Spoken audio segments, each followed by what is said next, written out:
Okay, Soul Simmers, welcome back to the Plumbob Report. Okay, I need to nerd out for a second because this entire episode is giving main menu music energy, and I mean that in the best way possible. Becca Hartwell said what she said, and my meme account is already losing its mind. I did! So, the Sims franchise turns 25 this year, and I am still processing that we're getting the Legacy Collection officially, and I have an entire dissertation of thoughts. Thoughts? Becca, you have a whole dissertation prepared, and I am ready. Okay, fair. But this is genuinely a big deal. We're talking about Sims 2 getting a second life. As someone who literally started playing this the day it launched, I am not okay about it in the best way possible. I mean, I'm also asking the hard question today. Is this nostalgia actually real, or are we all just coping with Sims 4's autonomy disasters and decade-long load times? Danny Reyes cannot just... I'm just saying what everyone's thinking. My community has been saying this since the Renee announcement. Okay. We are getting into that. We're also Yeah. going deep on how Sims 2 basically invented content creation before YouTube even existed, and how that legacy still shapes what we're doing today. Accidental machinima studio. That sim is absolutely not okay, and honestly, neither were any of us back then. And the Simstalgia zine. As a gallery creator myself, seeing the community still pouring energy into celebrating Sims 2 like that, living proof the heart never died. So basically, nostalgia, chaos, 25 years of catastrophic autonomy fails, and Danny's unhinged hot takes. That's genuinely the episode right there. Peak Sims energy all around. Let's get into it. All right, we're kicking off with the Legacy Collection and the question every longtime player is asking. Is this finally the Sims 2 tribute we actually deserved? We want to hear from you. Submit questions via the web form in the description or give us a call at 747-677-1037 and leave your question. Don't be shy. Soul, and also, what took so long? 25 years and EA finally throws the community a bone. Motherlode energy right there. I'm laughing and we're already off the rails. Welcome back to the Plumbob Report, everyone. I'm Danny. I have not slept in like 30 hours, and the Sims Legacy Collection is real, and I'm absolutely not okay. The chaos is unhinged. I absolutely got a little misty-eyed. 25 years of memories for me, and we are diving deep today, Danny.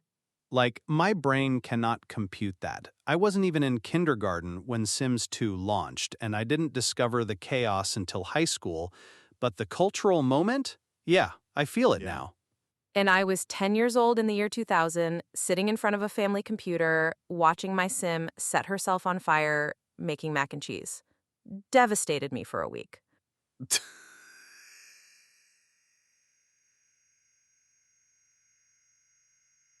We are absolutely talking proto-content creators.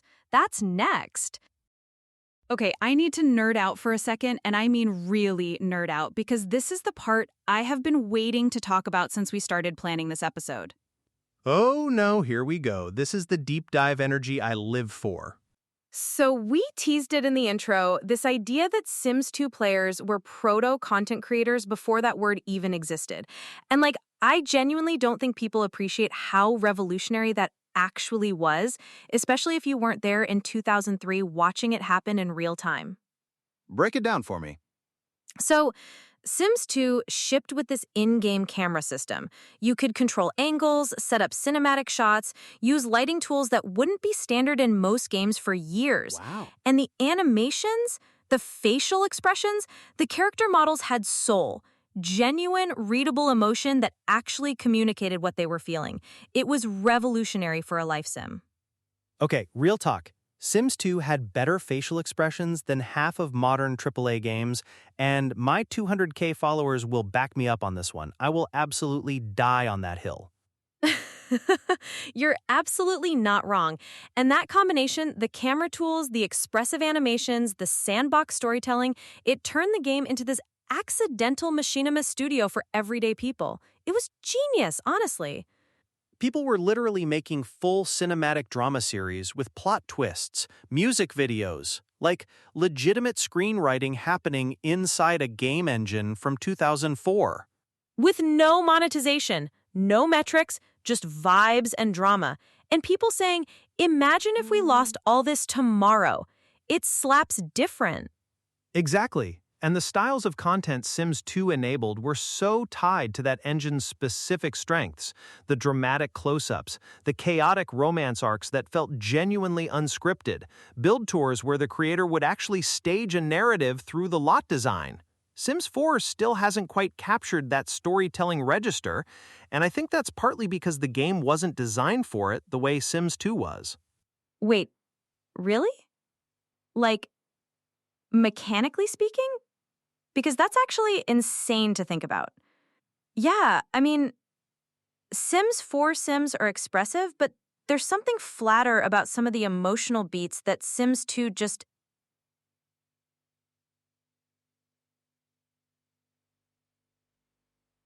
Oh, this is such a good pivot. So, for anyone who doesn't know, Simstalgia is a community-made zine that's basically a love letter to this entire era. Fan art, essays, creator retrospectives from people who were there.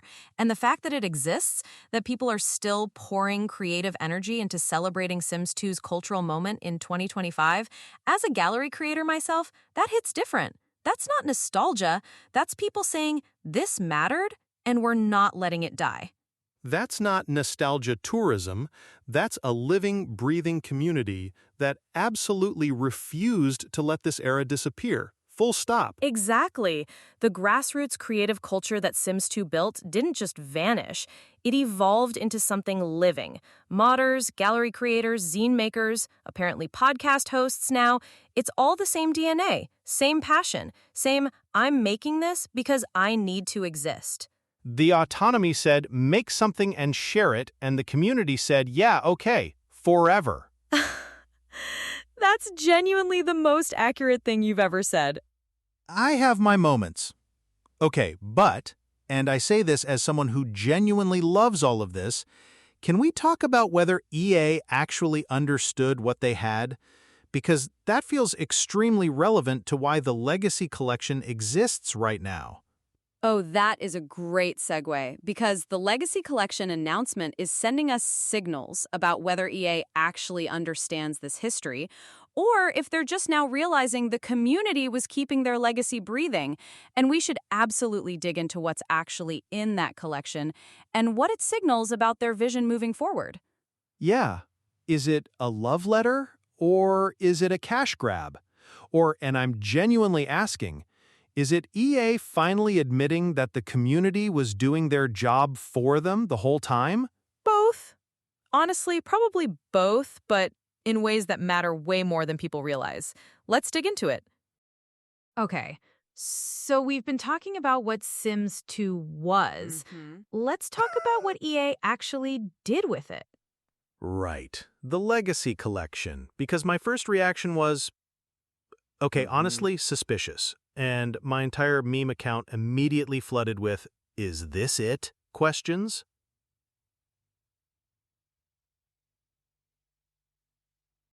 Okay, so we landed on both, and it doesn't matter, last segment, but I want to push one step further because I think the Legacy Collection sent a signal EA genuinely needs to hear. A signal. Okay.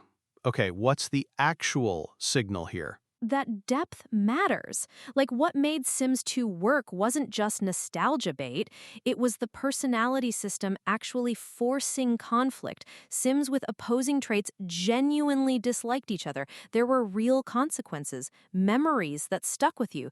The game understood storytelling infrastructure. Right. My Sim, I named her after a very specific Letterboxd review, long story. She remembered being cheated on for years. It haunted her. Sims 4? My Sim watched her husband die and then autonomously made pancakes. Like, the grief system is broken. Peak Sims, honestly. But that's exactly my point. Sims 4 kind of flattened the emotional landscape. Everyone's sort of fine all the time? Vibes-based gameplay. And vibes alone is just not enough, honestly. Vibes-based, exactly.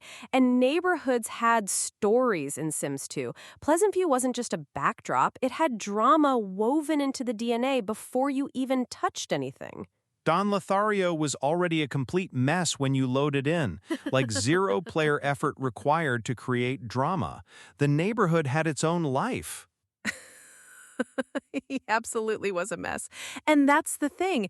That storytelling infrastructure, the consequence-driven gameplay, the neighborhood memory, the personality friction, Sims 4 just didn't carry that forward. And I think that's what people miss most. So if EA is actually listening, and that's a big if, Becca, we've been screaming about autonomy fails for literal years. I think they are. I've met these devs at EA Play. They genuinely care about this franchise. Okay, but what if they just don't act on it? What if this is just a one-time nostalgia flex and then back to the usual? Well, then we keep yelling into the void lovingly. But here's what I genuinely believe. The re-release numbers, the community response, the Simstalgia zine absolutely blowing up, that's all data. And EA reads data. Motherlode energy for The Sims 2 re-release, honestly. No notes. That's exactly the energy. And speaking of the community, we have to give major credit to the Simstalgia zine team. Like, they kept this spirit alive, kept it breathing before EA even remembered this game existed. Genuinely. Fan projects, modders, legacy players running Sims 2 on literal duct tape and hope. That community is the entire reason there was nostalgia to capitalize on. EA didn't build this, they just woke up. 100%. And if you're a new player just diving into the Legacy Collection for the first time, okay, I cannot help myself. Build tip incoming. Called it so hard. Chuckling. Start in Pleasant View. Don't build from scratch yet. Just live in the existing lots first. Let the neighborhood tell you its story. That's genuinely how Sims 2 is meant to be experienced. That is actually genuinely incredible advice. Thank you. And look, whether you're Team Sims 2 forever or you're holding out hope for Sims 4's next chapter, the fact that we're still having this conversation 25 years later, that's the real win. That's what building dreams one tile at a time actually looks like. Sul, and honestly, same energy. Same heart. That's the Plumbob Report for this week. Thank you all so much for being here with us. We'll see you next time. Happy simming! And listen, don't let your Sims make pancakes unsupervised. Don't let them drown mysteriously, and for the love of the Plumbob, back up your saves. That's my PSA. Bye. Okay, Danny, that was such a good episode. Like, I'm genuinely so glad we got to go deep on this with you. I mean, I will die on that hill forever. Sims 2 facial expressions, unmatched. My entire 200K followers would back me up, and honestly, we're all right. Unmatched. And I think that's honestly the real takeaway here. Sims 2 wasn't just nostalgia bait. It was a genuine cultural moment. And the Legacy Collection existing? That's proof the signal never died. People still care. The fans kept it alive. The modders kept it alive. Yeah. EA just finally caught up and admitted what we already knew. Right. Okay. If this episode sent you spiraling into a Sims 2 rabbit hole, that's exactly what we intended.